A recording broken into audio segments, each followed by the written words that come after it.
So, guten Tag, liebe Kolleginnen und Kollegen. Labdien, mīļie kolēģi!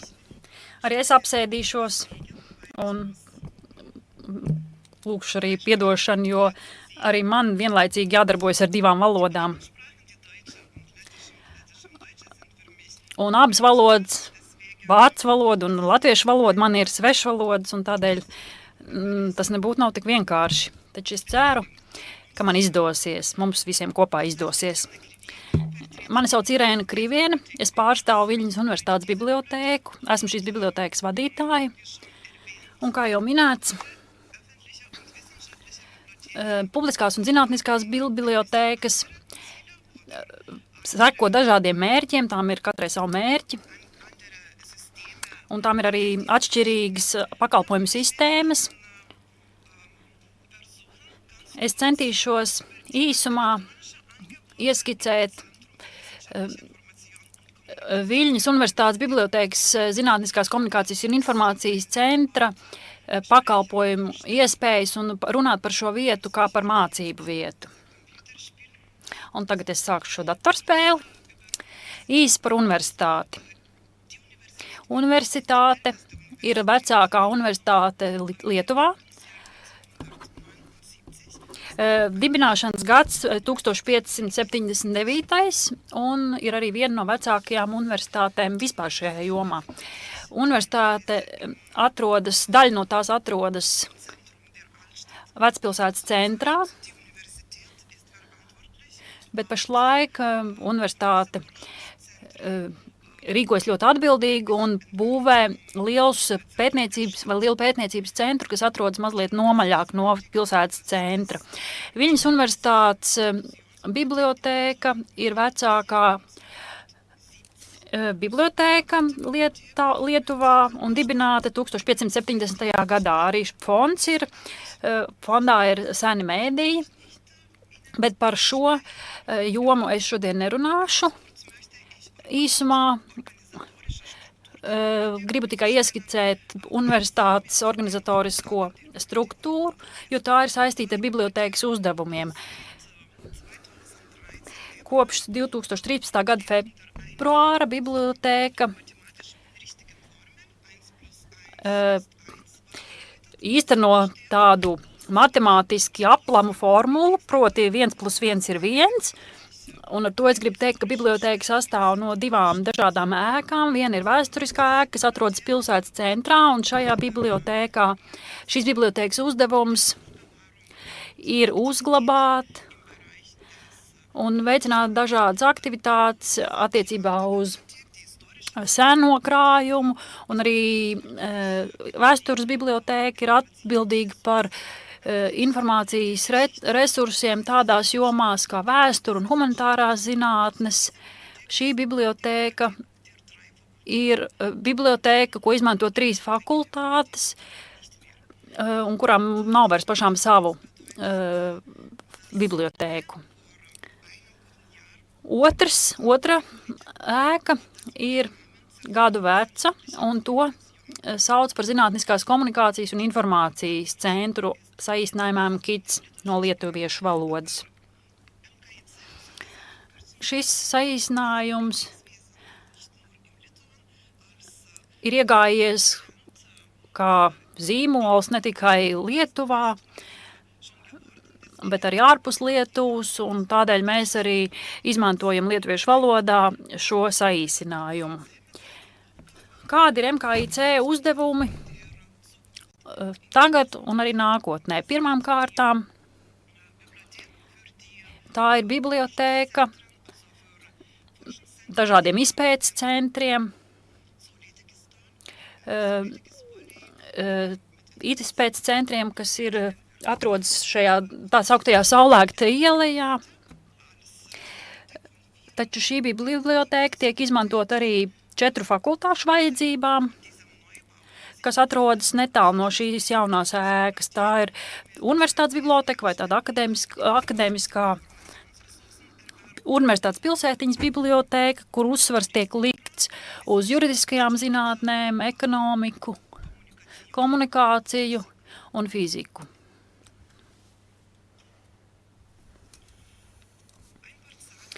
Daži skaitļi par Viļņas universitāti un bibliotēku. Viļņas universitāte aptver kopējo personālu 3858 personas un studentu skaits ir gandrīz 21 000. Tostarp arī neliels skaits ārzemju studentu, taču šajā virzienā universitāte daudz strādā un arī investē resursus. Un mēs ceram, ka tuvākā nākotnē pie mums studēs arī vairāk ārzemju studentu.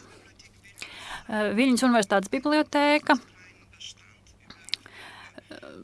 Tās īpašumā ir pamatīgs krājums, izdevumu fonds, gandrīz 6 miljoni. Tostarp dažādi rēti izdevumi, arī manuskripti. Izsniegumu skaits ir vairāk kā 500 000 drukāto izdevumu. Elektronisko pilnteksta rakstu lietojums vai lejupielāde vēl nesasniedz 1 miljonu, taču mēs tuvojamies šim skaitlim.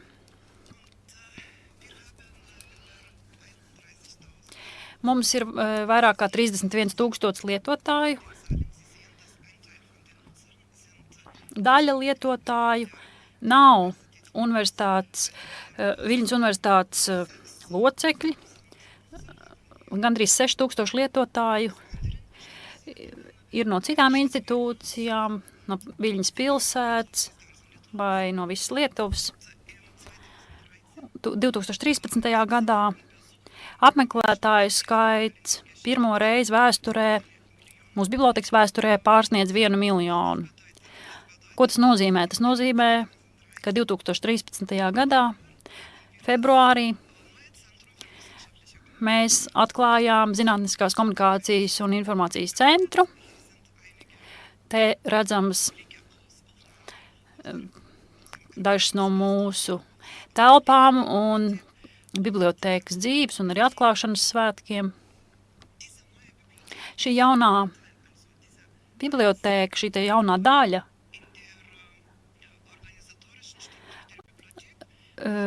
bibliotēkas organizatoriskajā struktūrā tā izceļas ar to, ka lietotāju skaits ir liels. Tik runāts par sasaisti starp fizisko un virtuālo bibliotēku. Es arī mazliet tam nedaudz pieskaršos, bet varbūt no mazliet citas puses.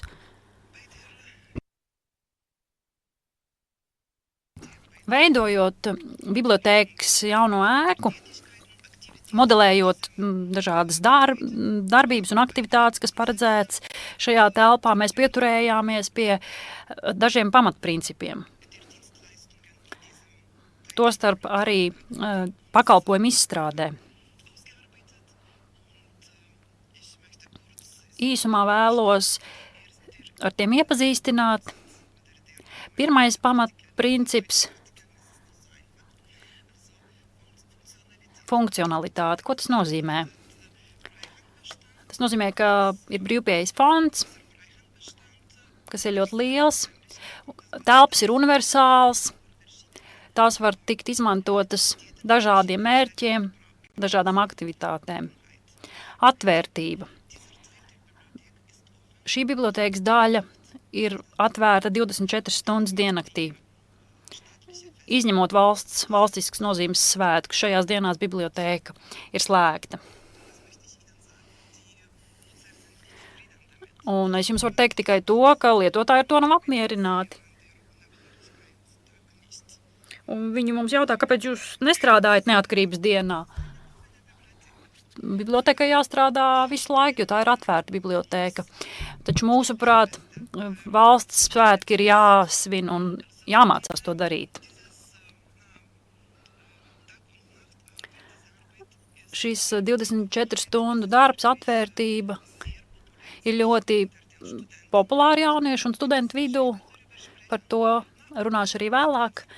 Atvērtības princips nozīmē arī to, ka lietotājiem vienmēr jājūtas labi. Un apmierināts lietotājs ir viens no mūsu bibliotēkas darbības mērķiem. Vēl viens pamatprincips ir elastīgums. Tas nozīmē, ka telpas ir mobilas, elastīgas apkalpošanas formas un starpdisciplināri informācijas resursi vienā vietā. Tas nozīmē, ka fiziskās grāmatas, brīvpieejas fonds ir pieejams, bet ir pieejama arī elektroniski informācijas resursi, racionalitāte. Vēl viens pamatprincips. Informācijas resursi par vienu tematu ir apkopot vienā vietā.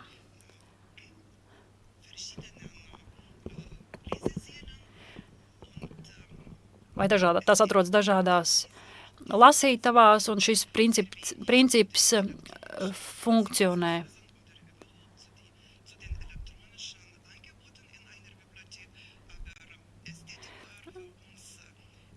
Un nākamais princips ir estētika, omulīga atmosfēra, estētiska atmosfēra jauniešiem, jo viņi ir galvenie lietotāji un kā studiju vietai, kā mācību vietai, tai jābūt tātad estētiskai. Es minēju pamatprincipus, kuri mums bija būtiski jaunās bibliotēkas izveidē. Ir vēl viens pamatprincips,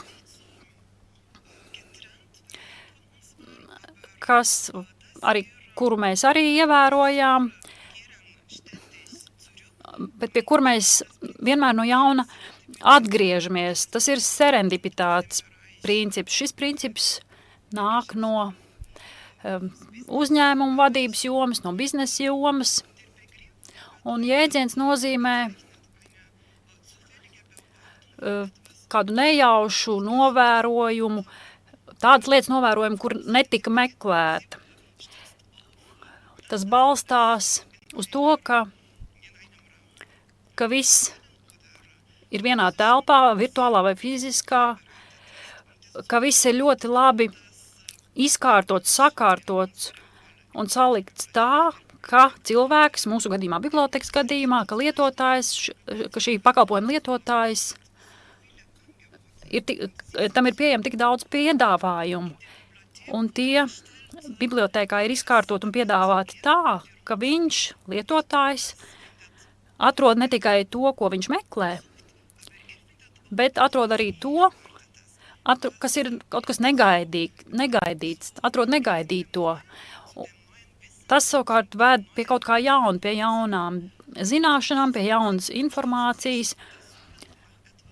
Un šis princips balstās uz kaut kā meklējumiem eksperimenta veidā. Vēsturē ir daudz piemēru, bet kā vienu no tādiem var minēt mums ļoti labi pazīstamo Kolumba stāstu. Kolumbs meklēja ko un ko viņš atrada. Viņš meklēja jūras ceļu uz Indiju, bet atklāja Amerikas kontinentu.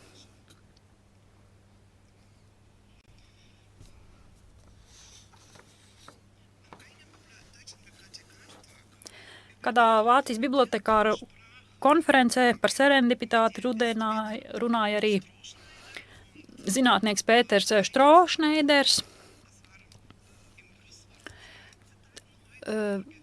Mēs jau uzrunā šorīt dzirdējām 2 citātus, un es sekošu šim konferences stilam. Es vēlos arī nocitēt Pēteru Štrošneideru. Tikai tas, kurš mērķtiecīgi meklē, saskaņā ar serendipitātes principu var nesasniegt meklējumu mērķi un tomēr tikt tālāk. Un vislabāk tas paveicams bibliotēkā, jo tā ar savām kārtošanas funkcijām rada vienu no būtiskākajiem priekšnosacījumiem šādām produktīvām neveiksmēm. Tas ir pašsaprotami.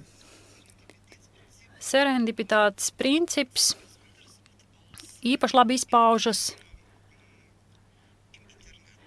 internetā, datubāzēs,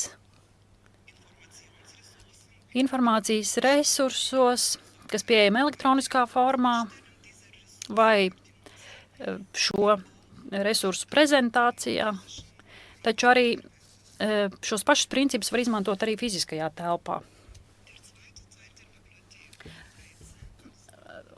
MKIC otra daļa. Tad mēs runājam šeit jau par, nevis par biblioteku, bet par centru, un 2 atslēgas vārdi ir komunikācija un informācija. Ko tas nozīmē?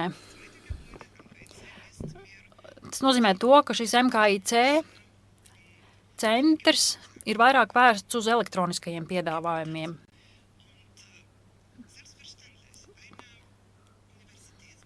Un ir pašsaprotam, ka universitātes bibliotēkai ir nepieciešams daudz elektroniskās datubāzes, elektroniskie žurnāli, e-grāmatas, un mēs varam piedāvāt plašu šo resursu klāstu.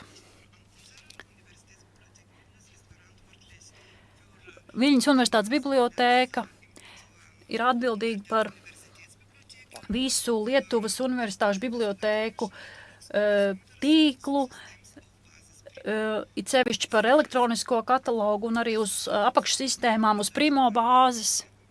Varbūt, ka jūs šo sistēmu jau pazīstat. Ar Primo palīdzību iespējams meklēt informāciju visos bibliotēku elektroniskajos resursos vai visos tajos resursos, kuriem tā piedāvā tiešsaistes pieslēguma iespējas. Viļņas universitātes bibliotēka tāpat ir atbildīga par institucionālo repozitāriju, ne tikai par savas universitātes, bet arī par visu universitāšu institucionālo repozitāriju. Tas nozīmē, ka mēs veidojam šo te tehnisko un tehnoloģisko bāzi. Tie ir elektroniskie resursi, kurus publicē lietuviešu zinātnieki. Tātad visi šie resursi tiek saglabāti un ievietot mūsu institucionālajā repozitārijā. Tāpat mēs esam atbildīgi par to, kas pašlaik ir tikai projekta stadijā. Mēs esam atbildīgi par nacionālo pētniecības datu arhīvu. Tuvākajā laikā šie dati arī tiks apkopoti un saglabāti mūsu bibliotēkā. Tagad īsumā par elektroniskajiem žurnāliem un e-grāmatām, kas tiek izmantot mūsu bibliotēkā. Bibliotēka abonē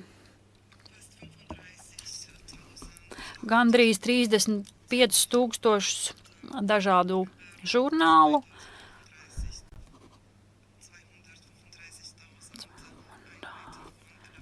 un vairāk kā 200,000 elektronisko grāmatu.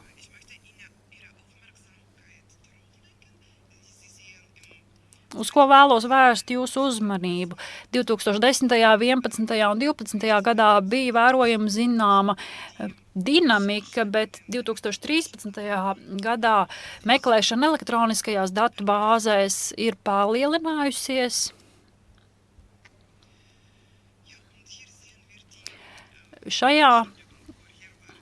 Es atvainojos. Iepriekšējā slaidā bija runa par elektroniskajiem žurnāliem datu bāzēs. Savukārt šajā slaidā redzam, kāda ir elektronisko žurnālu un grāmatu izmantošana un lietošana Viļņas universitātes bibliotēkā, un īpaši pieaugums vērojams 2013. gadā. Tas ir gads, kad mēs atklājām Viļņas universitātes bibliotekas jauno ēku, proti MKIC. Šajā slaidā un grafikā redzam kopējo elektronisko resursu izmantošanu Viļņas universitātes bibliotēkā.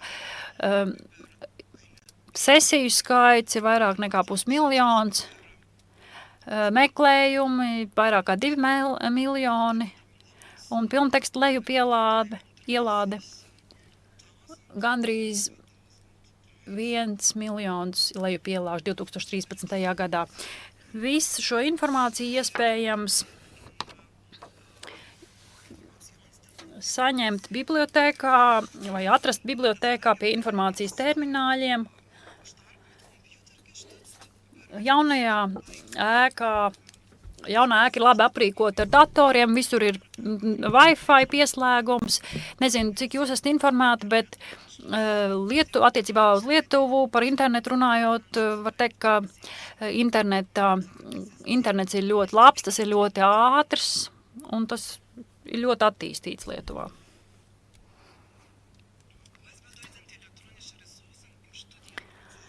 Ko elektroniskie resursi nozīmē studiju procesā Viļņas universitātē? 2011. un šajā gadā attiecīgie nozars referenti Viļņas universitātē analizēja studiju programmu mācību plānus. Pirms 2-3 gadiem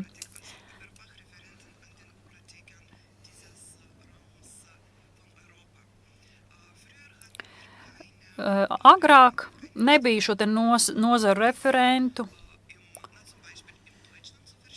piemēram, kādi šie nozars referenti ir Vācijā. Nozars referenti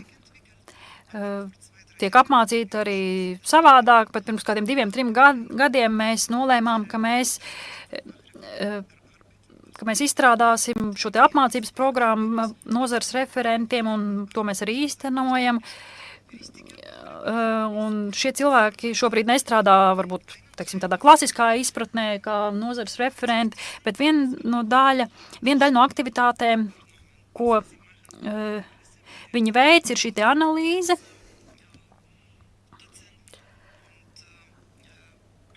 Kopā ar fakultāšu docentiem, un viņi analizēja studiju programmas, kādus rezultātus viņi ieguva šīs analīzes rezultātā. Viņi secināja, ka docenti daudz vairāk izmanto elektroniskos informācijas resursus, un šis te kāpums ir ievērojams salīdzinājumā ar 2011. gadu.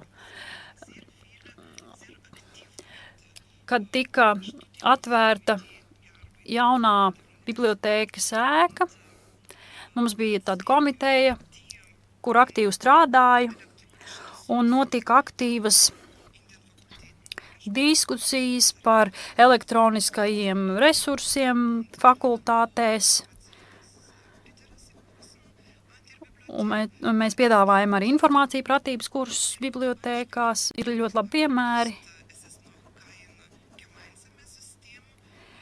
Taču tā vēl nav vienota sistēma, ko pielietotu visa universitāte, taču ir dažas fakultātes, tostarp filozofijas fakultāte,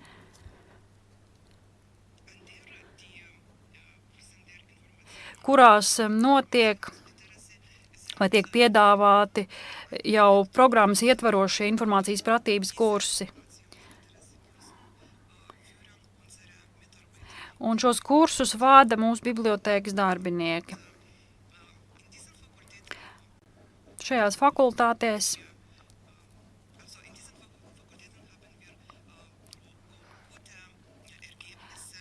kur šos kursus piedāvā, arī rezultāti ir labi attiecībā uz meklēšanu datubāzēs. Tāpat esam izveidojuši nelielu mājaslapu, kas veltīta informāciju pratībai. Tā ir tikai lietuviešu valodā, taču piedāvā iespēju patstāvīgi mācīties un apgūt meklēšanas stratēģijas elektroniskajos resursos, kur ko atrast. Iespējams iegūt arī informāciju par autortiesībām, par informācijas ētiku, un populārākā tēma ir meklēšana elektroniskajos informācijas resursos. Jo pirmām kārtām jau studenti ļoti augstu vērtē šo iespēju apgūt elektronisko meklēšanu, jo tā viņiem nepieciešama studiju procesā. Tāpat bibliotēkas darbinieki lasa lekcijas pirmā kursa studentiem, un šajā jomā mums ir ļoti labas attiecības ar studentu asociāciju Viļņas universitātē, Agrāk šie rezultāti nebija tik labi. Pirms 5 gadiem biblioteka neapmeklēja tik daudz studentu, lai klausītos šīs informācija pratības lekcijas, bet pēdējos 3 gadus kopā ar Viļņas universitātes studentu asociāciju esam cieši sadarbojušies un arī turpinām savu sadarbību. Un tagad šis studentu skaits aug, kur jau no paša sākuma vēlas kaut ko uzzināt par informāciju pratību.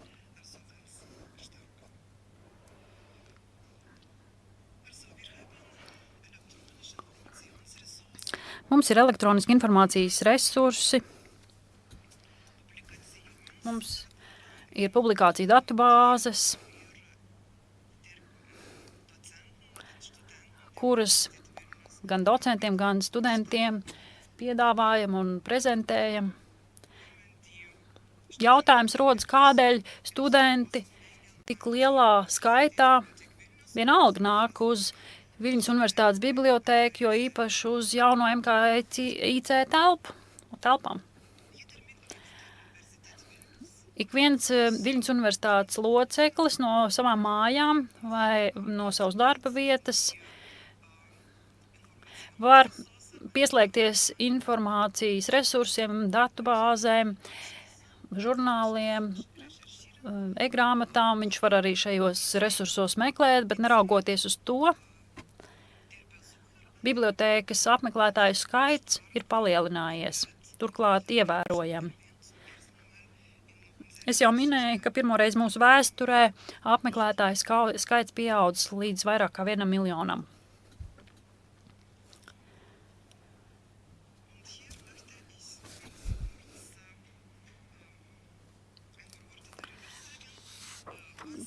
Vēlos pāris vārdos pastāstīt par to, ko piedāvājam un ko esam izveidojuši kā tādu papildu iespēju atšķirībā no tipiskām universitātes bibliotēkām. Pirmām kārtām, kā jau sākumā minēju, mēs orientējāmies uz apmierinātu lietotāju. Tas nozīmē, ka ik viens lietotājs vai neliela lietotāja grupa var pie mums atrast tādus piedāvājumus, kas viņiem ir pazīstami, kurus viņi meklē. Studiju vide ir veidota tā, lai studenti varētu atrast vietu gan savam individuālajam darbam, gan arī darbam grupā. Un šādas iespējas mēs viņiem piedāvājam.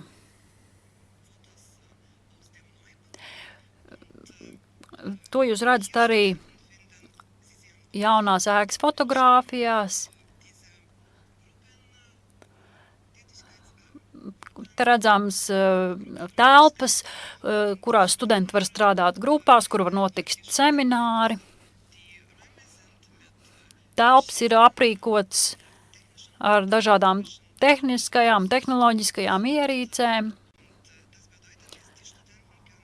Līdz ar to studenti var šīs ierīces un tehnisko aprīkojumu izmantot, lai strādātu grupās vai individuāli.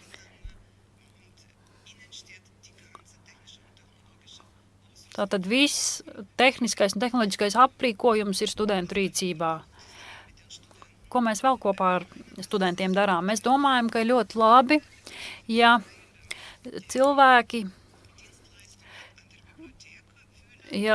jūtas kā daļa no bibliotēkas piedāvājuma izstrādātājiem, tā saucamie co-owners vai līdzīpašnieki.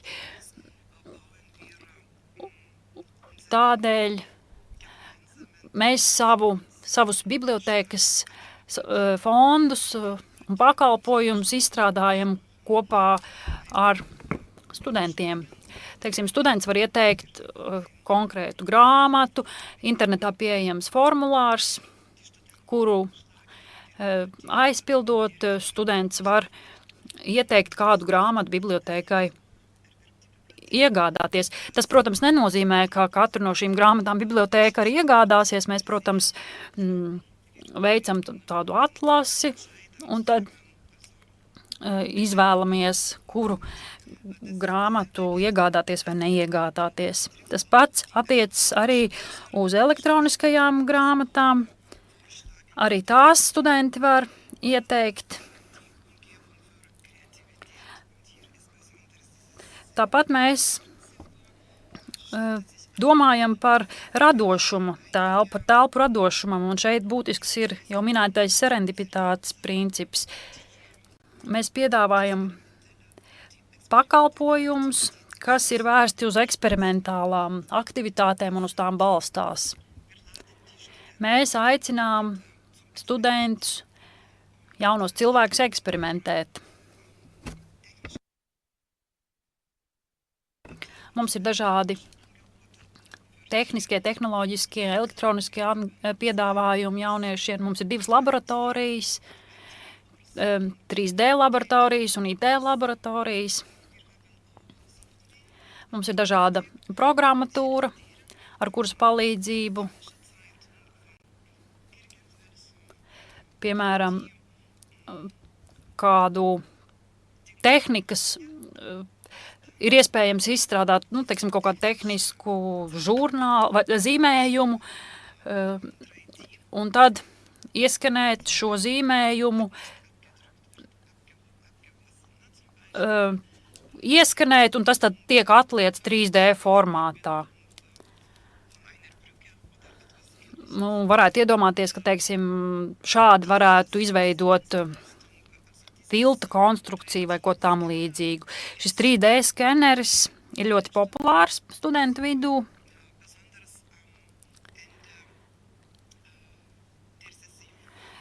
Jo īpaši semestra beigās,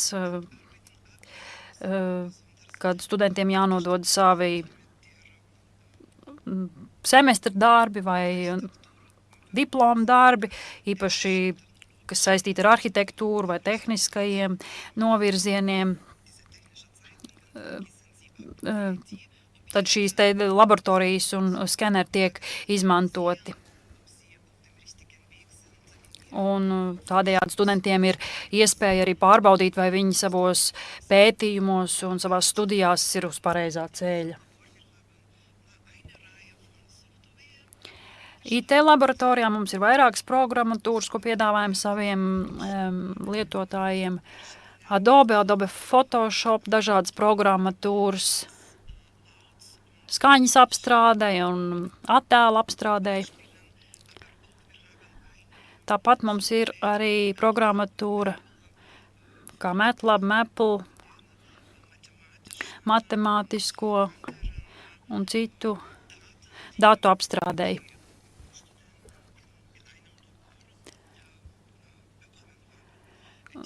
Tie ir dati, kurus studenti ir ieguvuši laboratorijā. Viss šīs programmatūras, protams, ir dārgas, un reti kurš cilvēks tāpat vien varētu šīs te programmatūras sev iegādāties savām vajadzībām, bet bibliotēka, ja bibliotēka ir šāds piedāvājums, tad studējošie labprāt izmanto visu šīs programmatūras.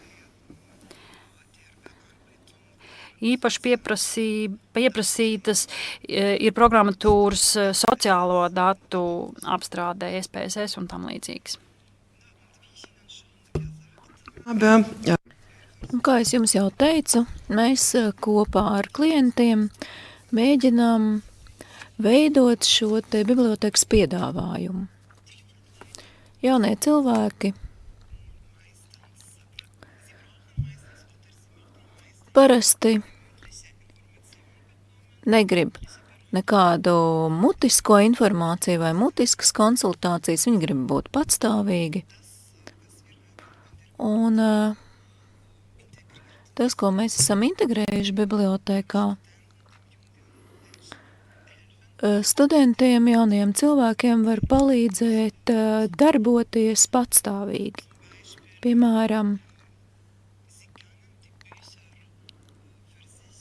Viņi var no mājām jau pasūtīt, patapināt grāmatas, un tieši tāpat tās arī dažādas citas bibliotekas pakalpojumu funkcijas izmantot. Tam mums ir izstādātas tādas pašapkalpošanās sistēmas, un, piemēram, ja kāds grib atdot grāmatu, viņš to var izdarīt jau ieejot bibliotekas priekštelpā, iemest šo grāmatu nodošanas sistēmā kādā kastē, kur grāmata aizceļos līdz savai atlases vietai un tiks nolikta atpakaļ pareizajā plauktā, tur, kur tā tiek glabāta. Ko mēs vēl kopā varam darīt ar studentiem? Mēs kopīgi izstrādājam izturēšanās noteikumus bibliotēkā, jo bibliotēkā ir atvērta 24 stundas diennaktī, un tas nozīmē, ka tajā griežas dažādi cilvēki, pārsvarā tie, protams, ir jaunieši, kur tur var pavadīt gan dienu, gan nakti, un dažkārt arī naktis tur tiek pavadīts, jo īpaši pirms eksāmena sesijām, kā tas ir tagad, mums ir ļoti daudz apmeklētāju naktī. Līdz pat 400 studentiem mēdz strādāt naktī sesiju laikā. Un pēc mūsu analīzēm, pēc mūsu statistikas, mēs esam konstatējuši, ka studenti tiešām naktīs strādā ar informāciju, ar elektroniskajiem informācijas resursiem, ar fiziskajiem informācijas resursiem, un nakts laiks tiek pavadīts mācībās. Nevis komunicējot, piemēram, vai lai būtu kopā, ka mērķis ir tieši mācības. Un jaunā ēka atrodas ģeogrāfiski ļoti izdevīgi Viļņas pilsētā. Tā ir kopmītņu tuvumā. Tas nozīmē, ka studenti gan uz bibliotēku, gan atpakaļ no bibliotekas uz kopmītnēm var aiziet kājām apmēram 15 minūšu laikā. Šeit vēl kāds attēls, kā tiek transportētas mūsu grāmatas. Tas ir grāmatu atdošanas tehnika bibliotēkā. Un šeit arī kā izskatās pašapkalpošanās sistēma bibliotēkā. Es jau arī atzīmēju nedaudz par to, ka bibliotēkai ir jābūt tādai sociālai telpai, sociālai vietai. Un ka mūsu jaunā ēka, protams, ka ir bibliotēka un kultūras centrs. Bibliotēka, protams, ka orientējas uz informācijas resursiem, uz pētniecību, kas ir nepieciešama studijās, bet no otras puses skatoties, universitātes bibliotēka ir arī vieta, kur jaunie cilvēki ierodas un pavada ļoti daudz laika. Un tādēļ arī nedaudz mums ir jādomā atkal par šo te serenipitātes principu, ka telpām, visai videi, kurā studenti uzturas, ir jābūt tādai, lai viņi tajā justos labi.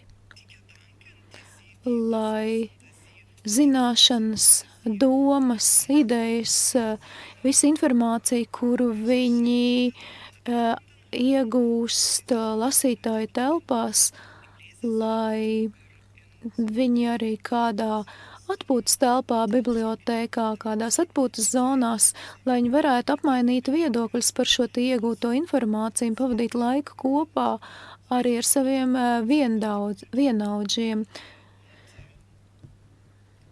Tā mēs arī izmantojam mūsu bibliotēkas telpas. Mums ir arī neliels grāmatu veikaliņš. Ir ļoti populāra kafejnīca. Un šīs te atpūtas vietas bibliotēkā mums ir tā, ka, piemēram, ir arī neliels stūrītis jaunajām studentu ģimenēm, kur viņas var pavadīt laiku kopā ar bērniem. Te jūs tādu redzat. Tas nozīmē, ka ir tādi bērnu stūrīši, kur vecāki var atstāt savus bērnus, bet mums bibliotēkā mums ir 3 tādas telpas, kur vecāki var uzturēties kopā ar bērniem, un katrs vecāks, katrs bērns var paņemt savu grāmatu vai arī izmantot citus informācijas resursus pie viena galda.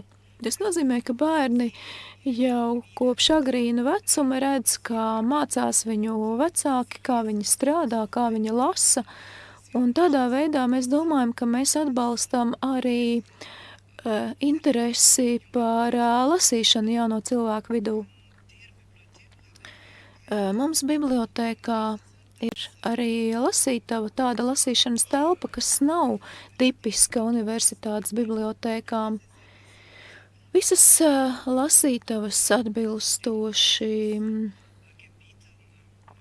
ir sadalītas pa tēmām, pa jomām, fizikā, tehniskās zinātnes,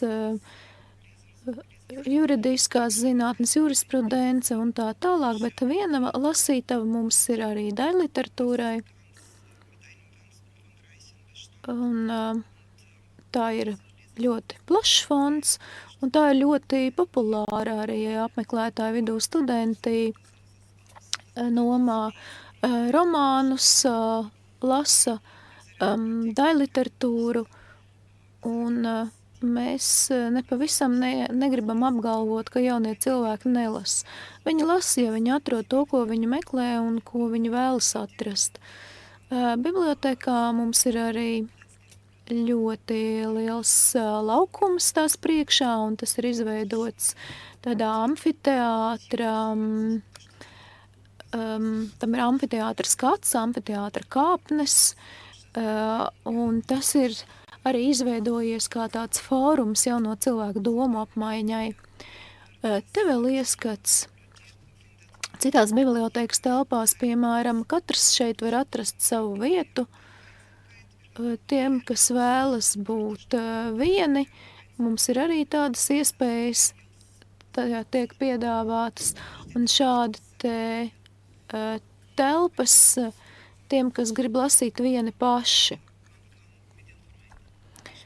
Ir arī vietas, kur var izlasīt un apspriest kopā ar draugiem, jo īpaši pēcpusdienās mums ir ļoti daudz studentu, kuri nāk uz bibliotēku pēc studijām, pēc lekcijām.